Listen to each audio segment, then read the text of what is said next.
ఇప్పుడే జస్ట్, ఇంతకుముందే just now, ఈ మధ్య కాలంలోనే రీసెంట్లీ. అటువంటి సందర్భాల్లో మనం ఉపయోగించవలసిన టెన్స్ నేమ్ వచ్చేసి present perfect tense.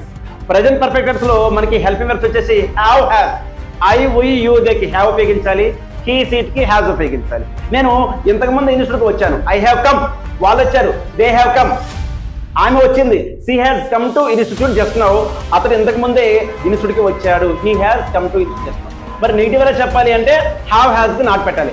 I haven't taken breakfast just now, they haven't taken breakfast just now. అంటే నేను ఇంతకు ముందే బ్రేక్ఫాస్ట్ తీసుకోలేదు, వాళ్ళు ఇంతకు ముందే బ్రేక్ఫాస్ట్ తీసుకోలేదు అని అర్థం.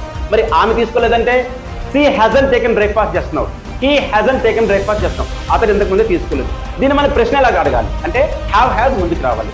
Have you taken breakfast just now, have they taken breakfast just now, has he taken breakfast just now, has he taken breakfast just now. అంటే నేను ఇంతకు ముందు తీసుకున్నానా, వాళ్ళు తీసుకున్నారా, ఆమె తీసుకుందా, అతను తీసుకున్నారా. మరి తీసుకోలేదా, haven't taken breakfast just now, నువ్వు ఇంతకుముందే బ్రేక్ఫాస్ట్ తీసుకోలేదా, వాళ్ళు ఈ మధ్య కాలంలో లండన్ వెళ్ళలేదా, ఈ మధ్య కాలంలోనే వెళ్ళలేదా, haven't they gone to London just now, లేదా రీసెంట్లీ ఈ మధ్య కాలంలో వెళ్ళలేదా, ఆమె ఇంతకుముందే నిన్ను కలవలేదా, hasn't she met you just now, ఇంతకుముందే కలవలేదా, అతను ఈ మధ్య కాలంలోనే డిగ్రీ పూర్తి చేయలేదా, hasn't he completed his degree recently, అంటే ఈ మధ్య కాలంలోనే అతను డిగ్రీ పూర్తి చేయలేదా అని.